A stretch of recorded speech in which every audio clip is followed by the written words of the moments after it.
child, I developed a love of reading. I always got weird looks when I said I'd rather read than go to recess, but I mean, look at me now. Top of the social ladder. Anyway, when I was a child, I read all of the classics. You know, there was Diary of a Wimpy Kid, there was The Magic Tree House, and every 6-year-old's favorite, The Sound and the Fury by William Faulkner. Ultimately, I read these books because I found it helped me better understand both the concepts of catharsis and my emotional expression. One of my greatest experiences being when I read William Golding's Lord of the Flies my sophomore year of high school. I mean, just think about it. A bunch of kids alone on an island exploring their evils without anyone to stop them.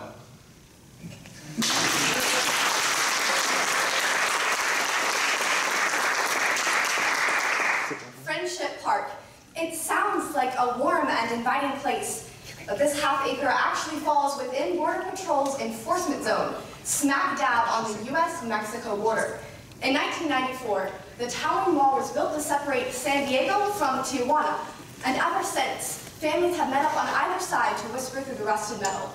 On April 30th, 2016, the fence was opened for 3 minutes, and families like Rosario, her daughter, and her grandson were able to embrace for the first time in years.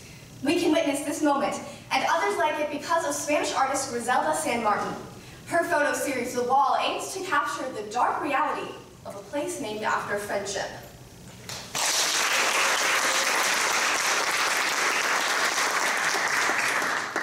Picture this. I'm on the soccer field. I stood the ball from the opposing team, and I make my way down the field towards the goal. The crowd is cheering my name. My mom even shed a tear. I make it all the way to the penalty box, but then I realize I have 4 defenders trapping me into one place. So what do? Number 12, right there, she just, this is too much! Number 12, Brenda, was punished with the yellow card while I was able to make a miraculous recovery just in time for the penalty kick, scoring my team a goal. Now, this never happened. I'm a referee, not a soccer player. But this happens all the time in professional soccer leagues.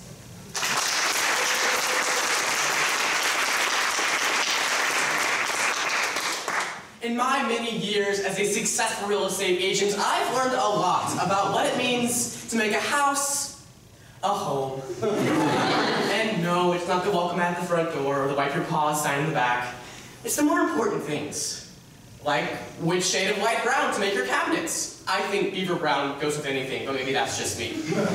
And also, can we cool it with the wallpaper, please? No one asked for your family tree to be plastered onto the dining room wall, Judith. But my grievances as Tennessee's most successful realtor don't just end there. Another thing that irks me is the show Fixer Upper, in which a buyer purchases a home to then have amateurs, Chip and Joanna Gaines, transform it into their dream home. But then I have to spend a whole 50 minutes before I even see the finished product. If you're a hustling businessman like me, after 10 minutes of Chip knocking down walls, you flip the channel to something, anything, more worthy of your valuable time. Even TLC.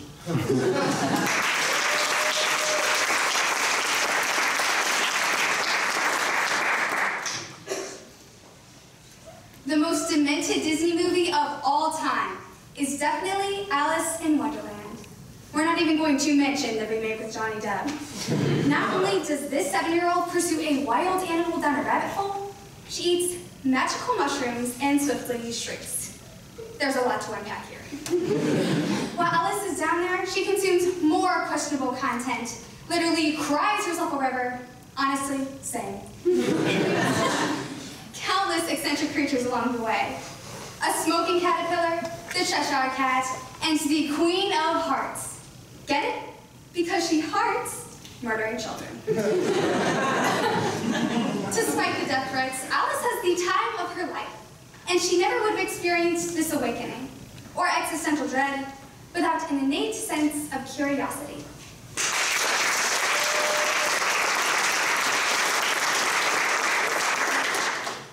Poor Gretchen Wieners. She never gets any of the credit that she deserves. She was the first plastic to rock hoop earrings. She wrote a killer speech about Caesar. And her hair is so big. It's full of secrets. But aside from her fashion and historical prowess, there's another aspect of this mean girl girl that goes unnoticed. Gretchen was a budding linguist, responsible for introducing us to the word fetch. Despite warnings from Regina that it's never gonna happen, over a decade after the release of Mean Girls, we're still talking about it. Seems pretty fetch to me. And Gretchen wasn't the first and certainly won't be the last person to create words to describe amorphous ideas.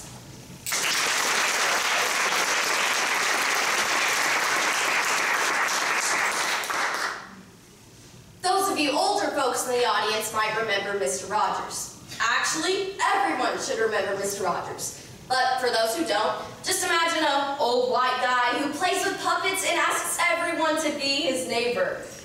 Which I guess is a little creepy. But for decades, Mr. Rogers was the king of PBS and a staple for children's television. Beyond just high ratings, his scripts had a fascinating lineup before his time.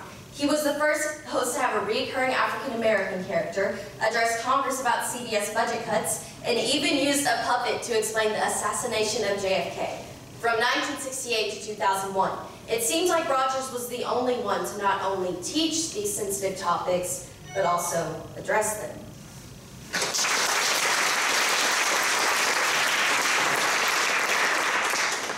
On a warm sunny afternoon, Noam and her best pal Bentley were taking a stroll through their local park. Noam loved playing games with Bentley, and today she wanted to test how well he could track a scent through a field. So she laid out a trail of essential oil through the grass and around the trees. Bentley immediately placed his nose on the ground, sniffed around for a bit, and followed the scent trail from beginning to end. Noam was sure to take careful notes upon his progress, always assuring him that he'd been a good boy. Afterwards, Bentley got off his hands and knees, stood up, and watched his classmates attempt the exact same test. University of California, Berkeley professor Noam Sobel wasn't playing with cute little dogs in the park, rather experimenting with grad students. The results? College sounds weird.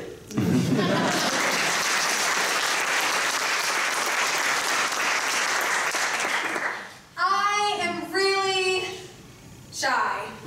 Yes, I know I'm standing and speaking in front of you, but that's only because I'm required to. And because you are required to be quiet while I'm up here.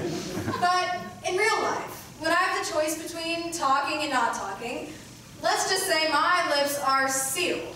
The people at my school are so used to my shyness that when I do speak, they think it's hilarious to act out their shock and surprise. On the outside, I'm as cool as a cucumber.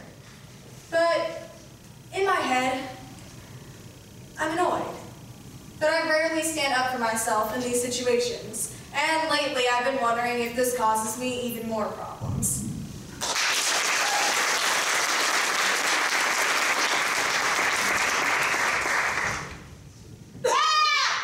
It's the sound my sister makes whenever she sees a mouse.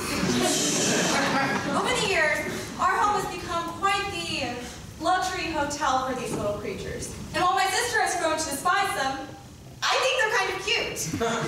That doesn't mean I want them anywhere near my bedroom snack stash, but as long as they stay out of my room, I say, run free, my little friends, run free! And maybe it's because of their furry little bodies, or because of their sweet, doting eyes. But I think the reason I like these creatures so much is because in many ways, I relate to them. I often go unnoticed in crowds, and I stand at a small but reliable 5'5". Okay, 5'4". Thank you.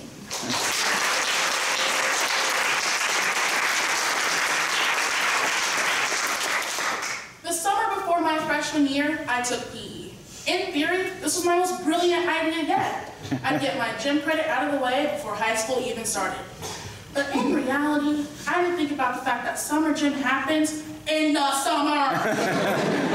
I was out there every day, sweating like a rat in a wool sock. First thing in the morning, you have to run a mile around the track. Then over to the field for some soccer. Last and absolutely least, dodgeball. I got a great strategy for that one. Get hit on purpose so I can leave. A couple weeks into the class, as we were transitioning from the soccer field to dodgeball, aka the court of corporal punishment, the coach saw my friend and I trudging over looking like the hot messes we were. Come on, ladies, where are those energetic faces? Did my expression accidentally convey the sheer misery I've been feeling every second of this dumb class? I'm sorry. Would you like to see my college brochure smile instead?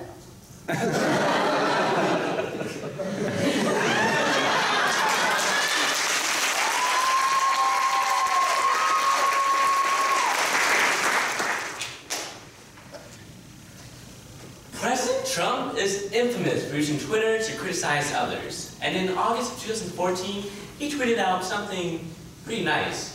We need a president who isn't a laughingstock to the entire world. That would be nice. According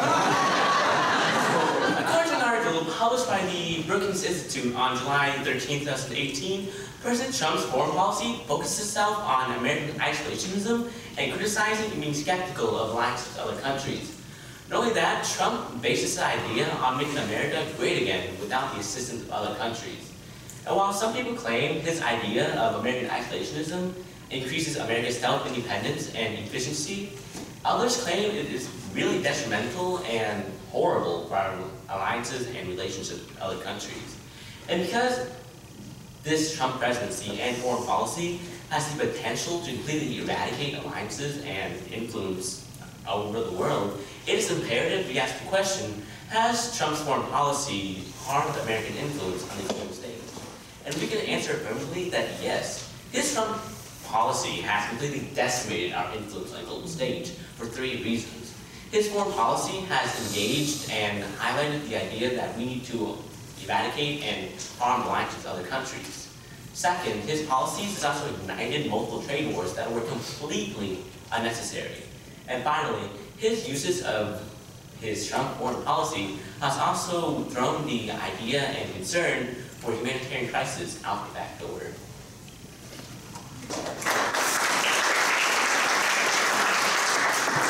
The first way in which Trump's foreign policy has damaged the United States' influence on the global stage is through his rash decisions which have damaged our foreign alliances. In Trump's presidency, he and his administration have made impulsive and rash decisions which has resulted in long-lasting effects on its foreign alliances. The greatest example of this would be the Nato Agreement, or North Atlantic Trade Organization. This agreement was originally set up as an alliance of countries to go against the Russian aggression. However, over time, it has continued to be a line of communication for countries involved to continue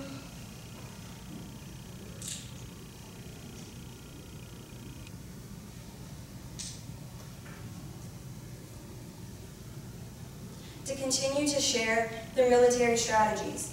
Although since the establishment of the agreement, it has continued to benefit the United States, Trump only sees this agreement as putting the United States at a disadvantage. Trump views NATO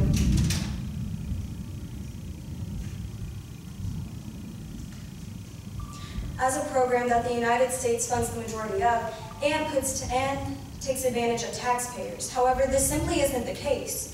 According to a Guardian article from July 12, 2018, it states that according to diplomats, Trump has plummeted the NATO summit into chaos after on Thursday he stated that the United States would go it alone unless the European states involved would increase the amount they paid to 2% of GDP by January. The NATO agreement has benefited the United States. However, through Trump's criticisms and change of terms, he has not only put a pressure on NATO members, but has also made them reconsider the United States' role in the agreement. So through Trump's attempts at helping the United States, he's actually hurt us. And through his criticisms towards foreign alliances like NATO, he has not only damaged the alliances we've made, but he could also attempt to damage ones that we could make in the future.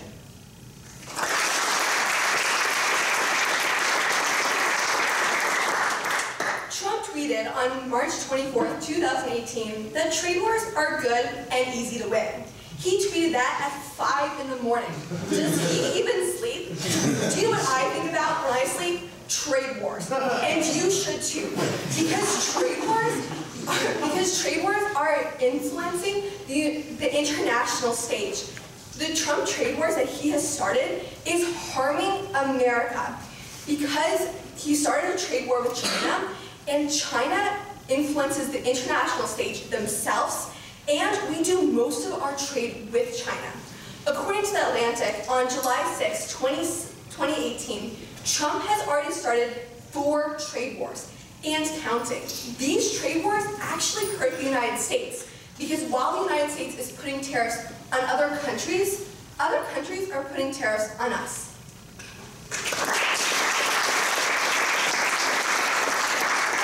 On July 4th of this year, Donald Trump tweeted, "Happy 4th of July. Our country's doing great." Well, I'm glad someone thinks so. However, for many other countries, the same thing cannot be said. Which is the exact reason that our final reason today why Trump has completely detrimented the global stage for the United States is because he has a lack of concern towards humanitarian crises. According to CNN, on March 23rd of 2017, Donald Trump is fired up about the humanitarian crisis in Yemen. However, USA Aid implies on December 21st of 2017 that Donald Trump has only sent $130 million to Yemen as of right now, which allocates to about 11 cents per person. This amount couldn't even help to sustain an average American person in our resource-rich economy. Even worse than this, according to the Amnesty Institute, on March 23rd of 2017, Donald Trump has pledged at least $5 billion worth of arms sales to Saudi Arabia. Saudi Arabia is the same exact country who is bombing Yemen, the same exact country who has caused the cholera epidemic, and the same exact country who has left millions of Yemeni citizens in need of some kind of assistance. His lack of moral concern as well as economic concern proves exactly how Trump has completely ruined our foreign policy. And because of this, countries don't want to trust someone who has contradicted himself as well as showed a lack of concern about military spending.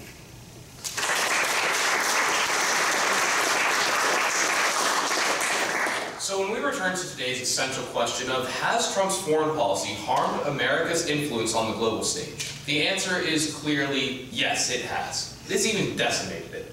And it's done this in 3 ways.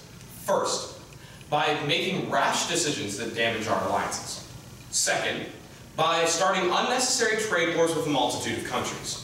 And finally, by showing a lack of basic concern towards humanitarian crises.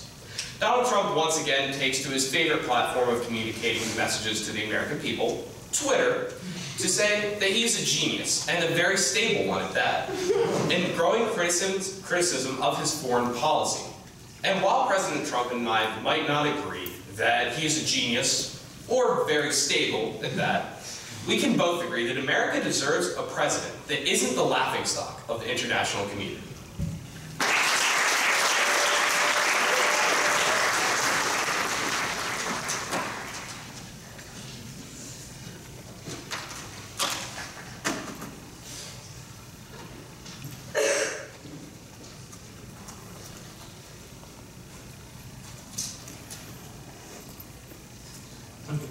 All right, is everybody ready? Yes, ma'am. Okay, let's begin. I affirm the following resolution. Resolved, the glass is half full. This resolution should be interpreted as a metaphor symbolizing optimism as half full and pessimism as half empty. Contention 1. Believing that the glass is full promotes change and improved quality of life for all. By having hope in the light of suffering and an attitude that promotes and encourages change, people work for improvement in their life. This is exemplified by Martin Luther King Jr. in his speech, "I Have a Dream." His motivation to change his life came from his optimism and his speech for a better future. Contention 2. Optimism promotes happiness and success. According to the American Psychological Association, positive subjective experience and positive individual traits promises to improve quality of life. By believing in oneself, an individual is much more likely to view situations with a positive and resilient outlook. This gives them confidence in their ability, and even after many failures, the drive to succeed. The impact of this is increased mental health and satisfaction in oneself. For these reasons, I strongly urge you to affirm. Thank you.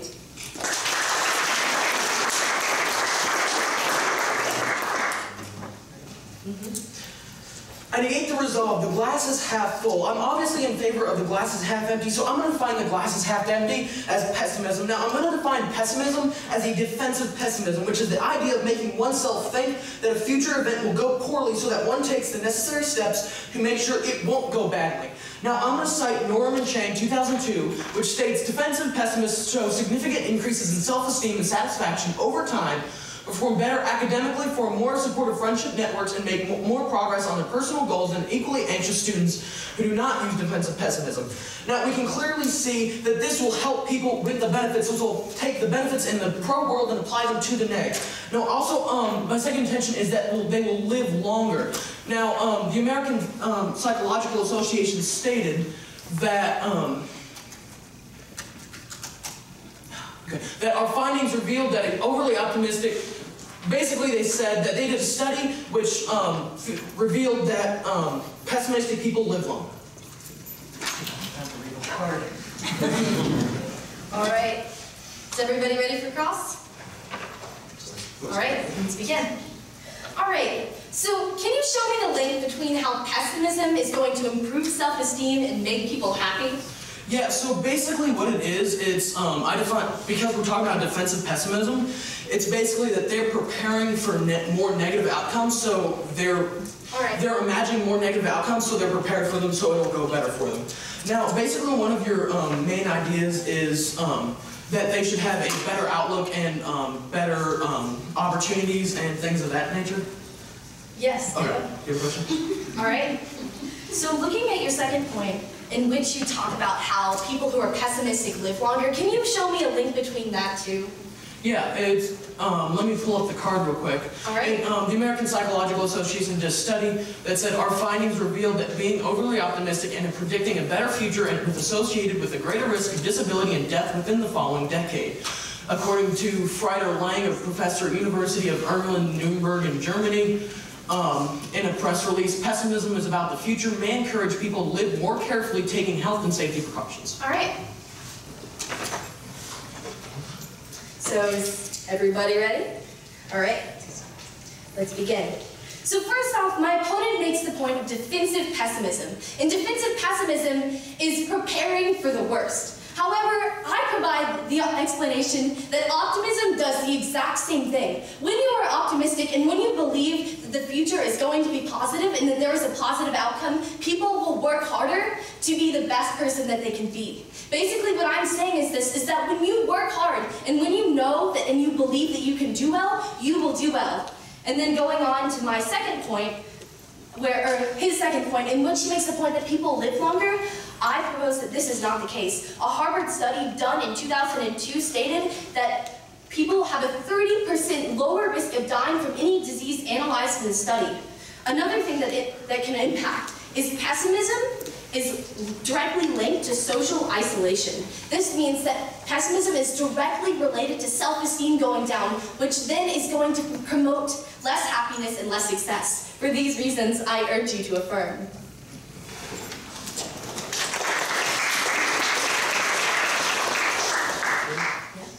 Okay, so basically my opponent is saying that optimism provides the best outlook on life and provides so many benefits. I agree to this. However, pessimism provides those benefits and a longer life, as stated. Now, talking about her rebuttal against that, the live longer card, however, her evidence was from 2013, or 2002, excuse me. My evidence is from 2013. So clearly, judges, you must take my evidence over hers because it's much more recent and has done much more study on that. Now, also we must look at defensive pessimism, because it not only does it provide the same exact benefits that her world does, but it also allows you to live longer. So tie both of my contention, or excuse me, tie her contentions into mine, create that link, and that term, you can flow those directly to me. Now, clearly what we need to weigh in this round is the benefits and the longer life. We need to look at who gets the most benefits out of the longest time. So judges, we can clearly see that we need to vote pessimism on this because it provides the most benefits. Thank you.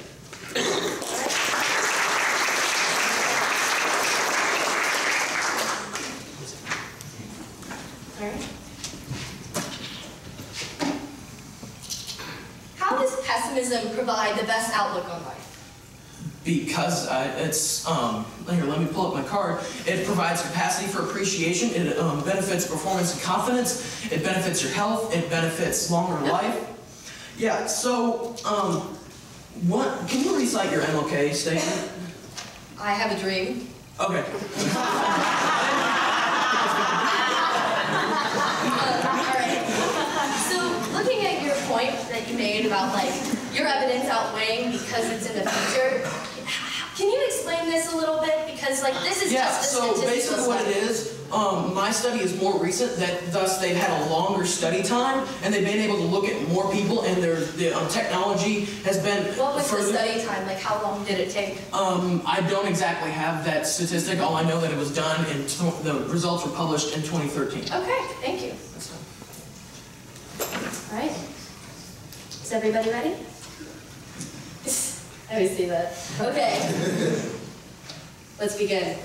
So when you are looking at this round, ladies and gentlemen, you have to look at these benefits, and then you have to look at the drawbacks. When you are looking at optimism, you are promoting a proactive, resilient mindset. What this means is, when you are promoting optimism, you know that there is a better future. You can extend my first contention in which showing that there is social justice movement. There are people who want to and will change their lives because that they know that there can be a better outlook. When you are looking at pessimism, however, pessimism is realizing that there is a bad outlook and having no hope for the future. However, when you are looking at optimism, people are proactively striving to have better lives, and therefore these benefits far outweigh any benefits, if any, that you can find in pessimism. By being optimistic, you are learning and you are living your life to be the best person that you can be. By being pessimistic, you are denying this happiness, and therefore you are not living the best life. For these reasons, I strongly urge you to affirm. Thank you.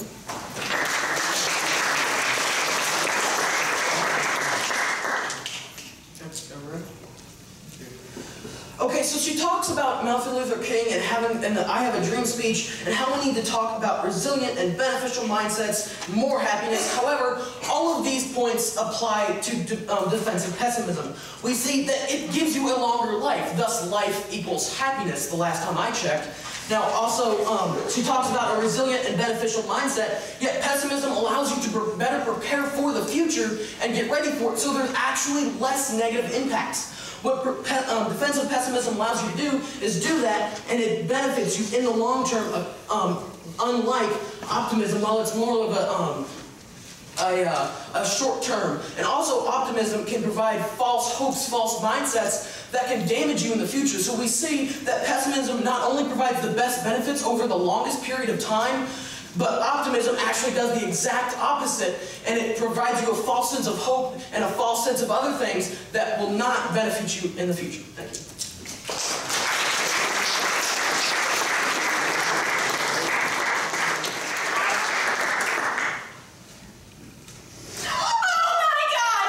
You guys, look, that my book just became alive. Now we opened up another chapter in my life, you guys. Oh my gosh, you guys! I just fell in love with the most awesomest thinking of all ever. The iPod. I'm sure you've heard of it. Everyone has. I'm really hoping my daddy will let me get one. We're rich, so I don't think he'll mind.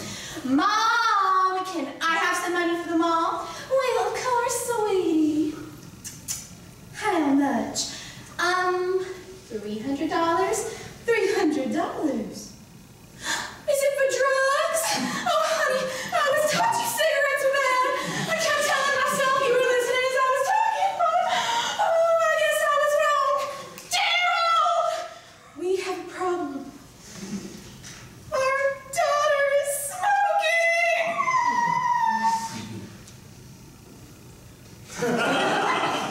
Author and recording artist Toby McKeevan once stated, "If you're not willing to work for it, don't complain about not having it." Working hard can sometimes be overshadowed when everything is openly given to you. When Jessica, a rich, spoiled teenager, doesn't get what she wants for the first time in her life, she finds out that she has to get a job. I Want by Manhawk.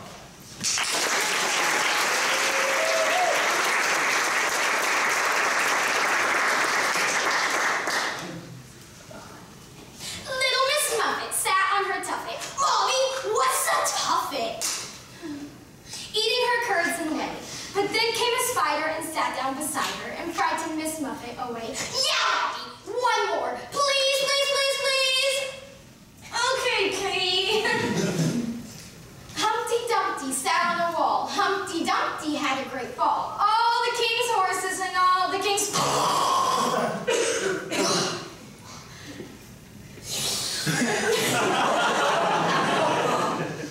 Welcome to the Bow Show. I'm Bo Peep, and though I may be little, I got a big personality.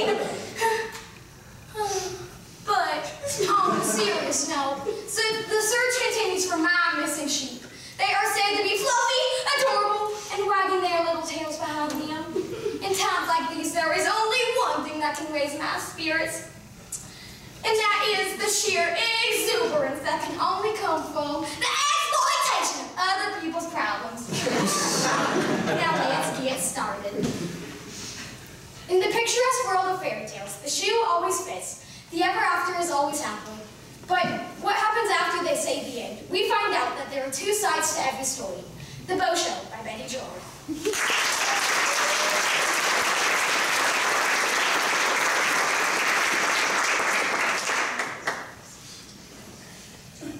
My name is Junie B. Jones.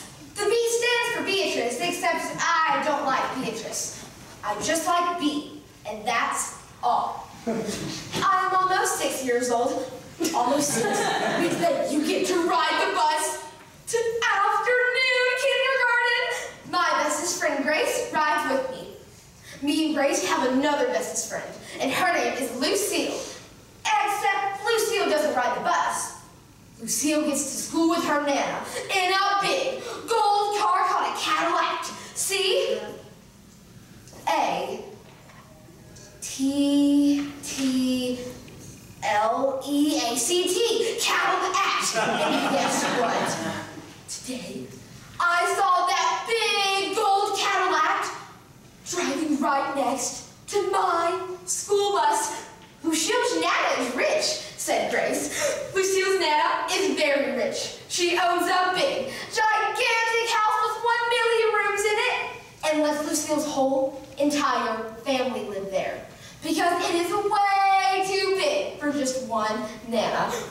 Wow, said that Grace. I know, it is wow, Grace. But just then, Grace did a sad sigh. Our Nanas are losers. Although family is forever, every family has their own internal struggles. In a way, family is like armies. You look at it from the outside and, hey, it looks great. But then you go inside and you get your food.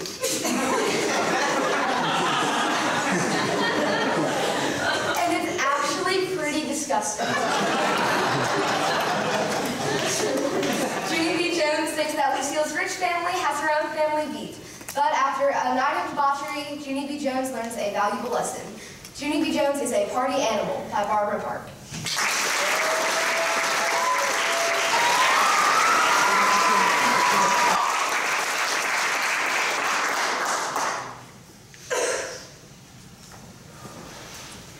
Oompa, loompa, doompa-dee-doop. We now find ourselves in the University Library. This place is incredible. Isn't it marvelous?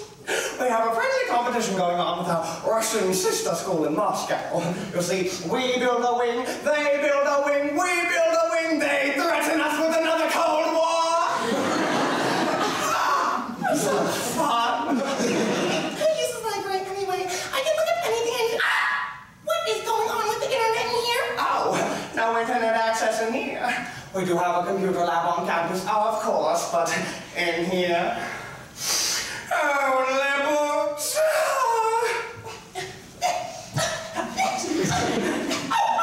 Signal. Hello, followers. So sorry for the interrupt. Oh, everybody look at me. I'm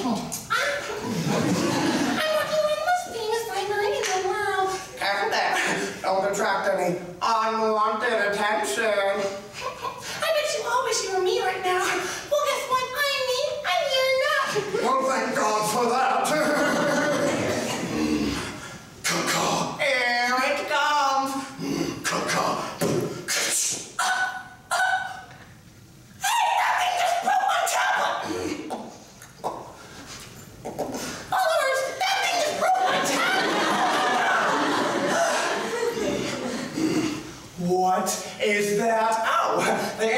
gorgeous eagle, our school mascot.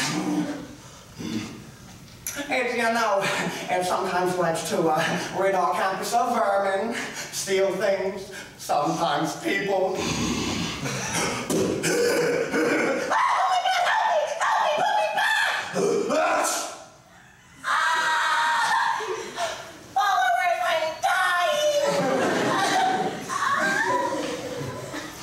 Oh,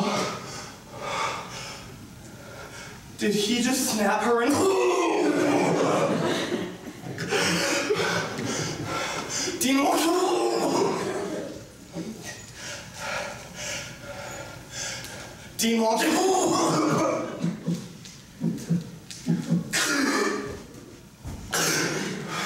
Dean Wonky, are the other students gonna be okay? Yeah. No.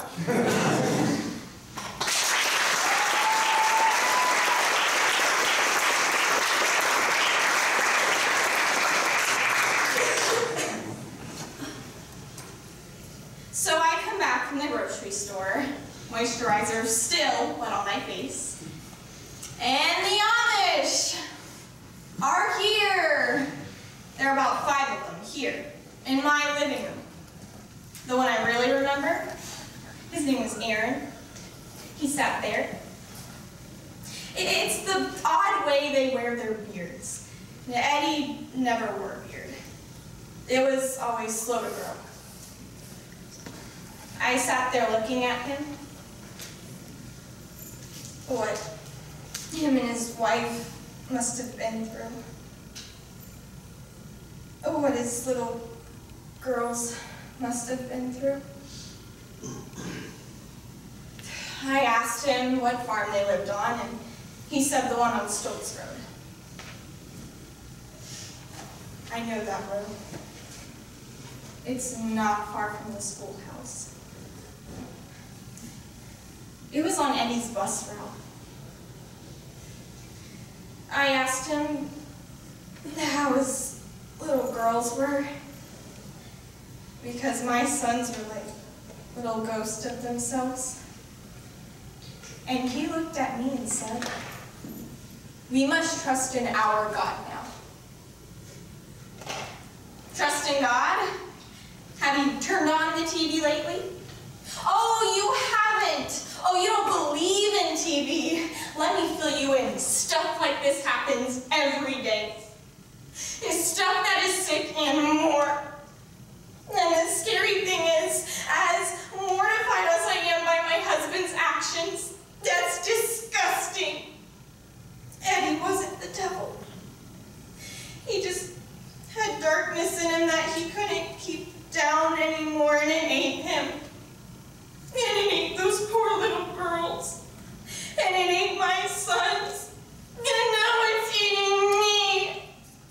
And you can take your hat off and say that's evil, but that's the world.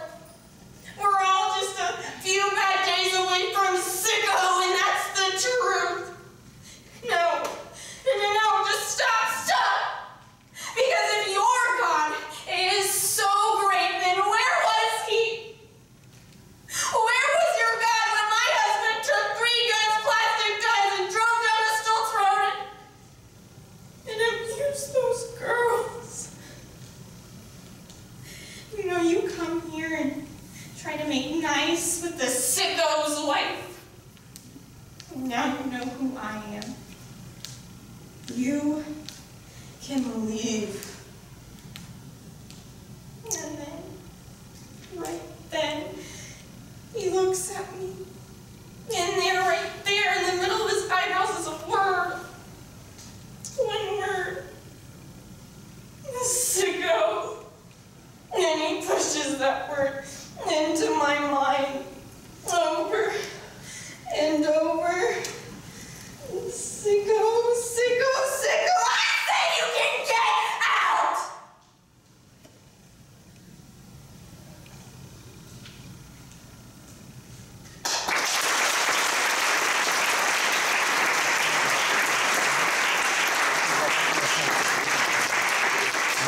could ever know. Make my wish come true.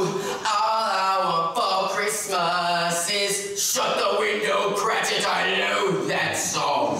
Well, I like it, Mr. Scrooge. Well, I think it's most frolicsome. Most frolicsome. Well, frolicking is for the weak. Why are they making that infernal racket? Well, it's a Christmas carol, sir. Christmas humbug. I hate the whole season. The whole season? Every single minute. Well, would you like to join us, sir? Or we'd be happy to have you for a Cratchit family Christmas. Bah! You just go get my coat. A Cratchit family Christmas.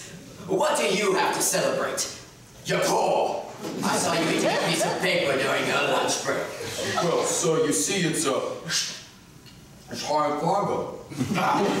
You eat all my paper, and now you expect me to celebrate with you.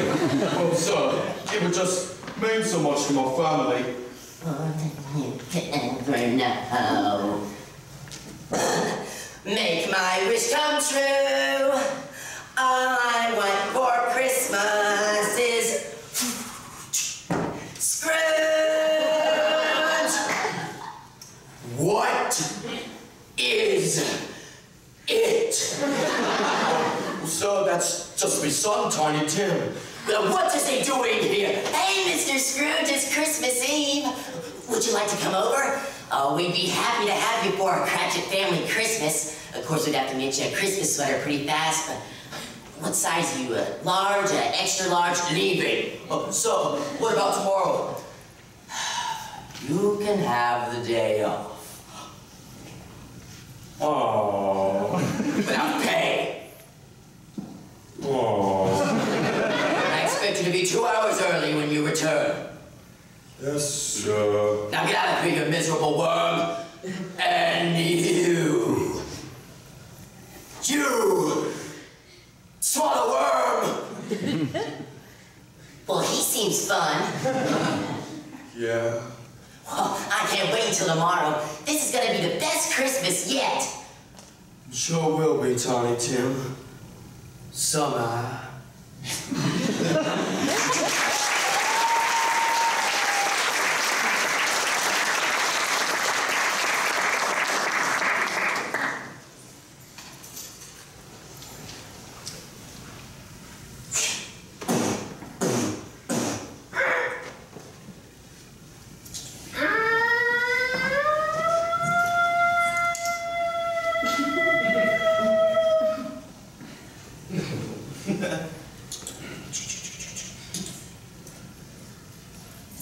What happened out there? I don't know, Coach. I feel like I'll let you down. Get in! You let me down, you let Coach Weebly down!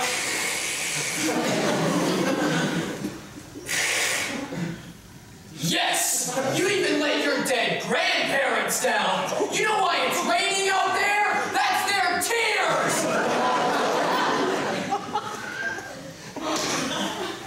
My grandparents are alive. That goes for all of you! I mean, that was the single worst performance I've ever had the misfortune to witness! I'm sorry! You know what it is?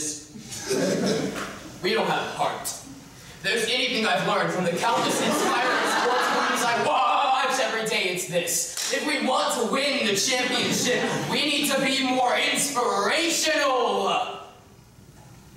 Guys, we need another player. I don't think we need another player, Coach. I think the four of us are doing great! There's supposed to be 5 of you. It's a basketball. Alright, trials are going to be tomorrow, so I want all of you to go home, get some sleep, hug your loved ones, and by God, when you come back tomorrow, be ready to slay! You there, Coach Morrison! Get to it! You are amazing. I know. I think I'm a little bit in love with you. I know that too. But there's only room for one woman in my life. Because I'm married to basketball.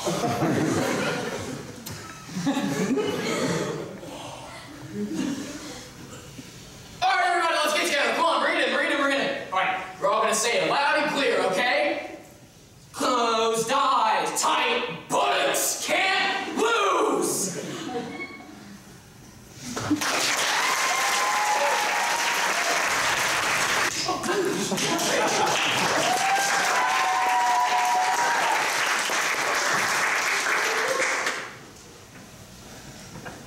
It's only right that I get somebody to be like I am. I want you to be like me. I don't want you to worship me. I want you to be like I am. I want you to become what I am. I was totally converted the moment I walked into people's temple. The kids, the integrated children, the singing, the dancing. Jim Jones seemed to love the kids. We had a children's choir in the church, and my son was in it. My son, John Victor. On that date, 918 people lost their lives, including 276 children, most of them African American. For many of his followers, Reverend Jim Jones provided guidance they could find nowhere else in their lives. Many of them had been addicted to drugs, or homeless, or escaping from abusive situations. I want you to enjoy the fearlessness that I have, the compassion that I have, the all-encompassing mercy that I have. I want you to be what I am. And something greater.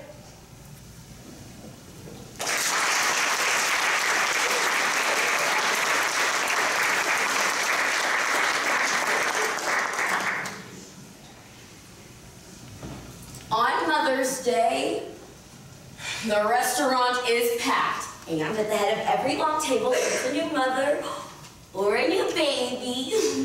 And to the baby, everything tastes sour, but to the mother, everything is pride. No. Who's funner than fun? Sillier than silly? Who rarely says no? Captain Fun Aunt. She will hug you like a movie aunt. She does want to play with Legos. She will sit by you at dinner. Oh, is she an actual jungle gym? Probably. May require some assembly. Oh, barren land, you lay desolate. Your greenness and fertility laid waste. Your hills were stripped of tree and branch. A flower bursted in the barren land and it fell. Childless women, particularly as they mature past routine childbearing ages, are finding themselves being dismissed as lacking in a way that a childless man would rarely, if ever, be dismissed. You see, while the childless man remains just a man, the childless woman is somehow perceived as having failed. The food comes out slowly, and everybody is waiting as patiently as they can, which isn't very patiently at all. I am their waitress, and it is Mother's Day. Which might just be the worst day of my life.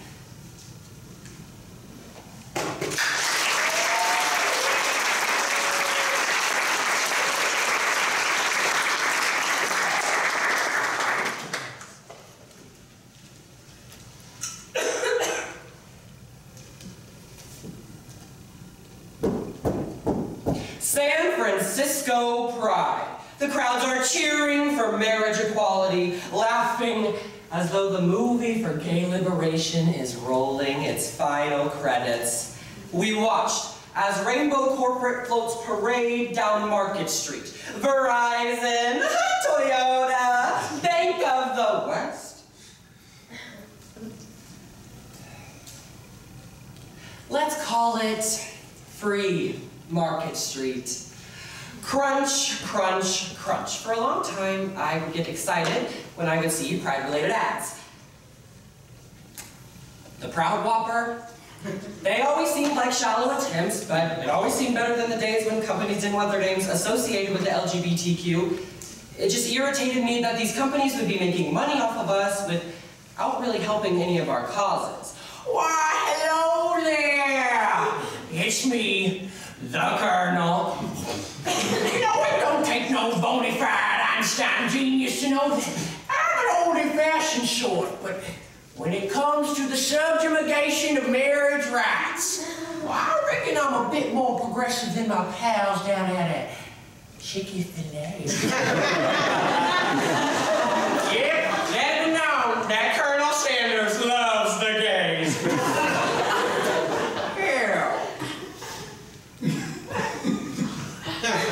I might even be gay. Rainbow to appeal to the LGBT community is a relatively new but increasingly common form of pinkwashing, a term used by critics of breast cancer campaigns to describe the pink merchandise that appears on store shelves every October. Some call it rainbow washing. So basically, if you want to sell something to a gay person, put a rainbow on it.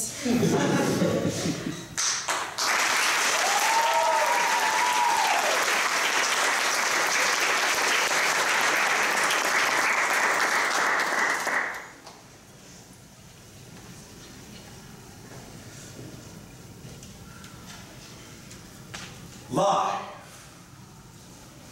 is full of surprises.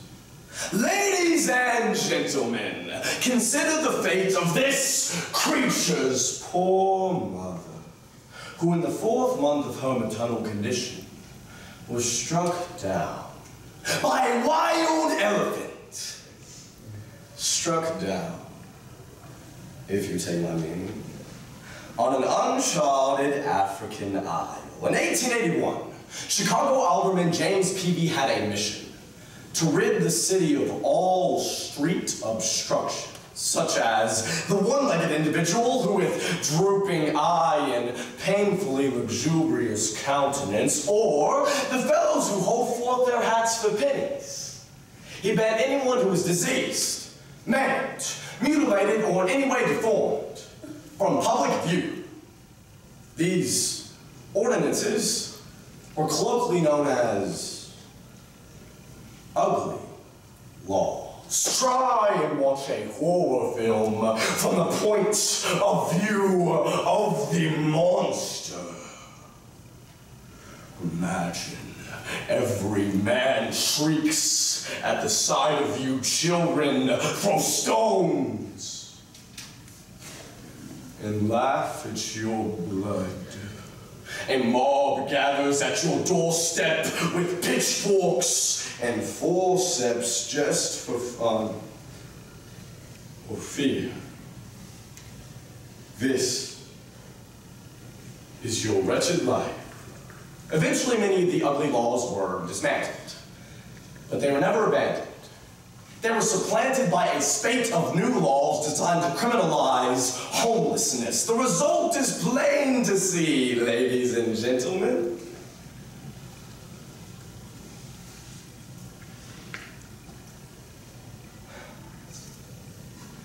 The Elephant Man.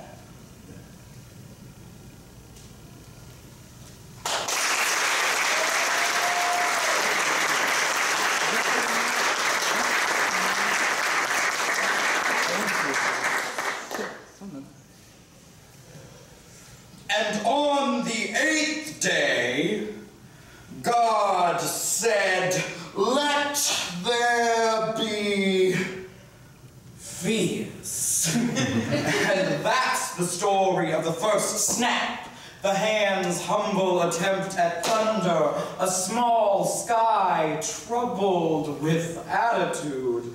For many, homosexuality and Christianity are still hard to reconcile. While it might seem like a sea of change is underway, we still have a ways to go. Desiring release and repair from the negative, many gay people often find themselves forced to bargain, challenged to find a cure in exchange for a better life, such as conversion therapy, morning routine. You do your room, which consists of making your bed, sweeping the floor, making sure everything is inspection ready. The hangers have to be evenly spaced, the shirts all have to be unbuttoned. There's a point system here. If you don't do something the way they like, then you get a bad score. And then you have to go to an individual session to discuss what you're doing wrong. And on the 9th day, God said, work. And Adam learned to duck walk, dip, pose, death drop. Eve became the fruit herself, looked the lion in the eye, and dared the king to bite. I would say the biggest misconception is that you can't be both LGBT and of faith, that the two are mutually exclusive. But I am no more gay than I am Christian. And no more Christian than I am gay.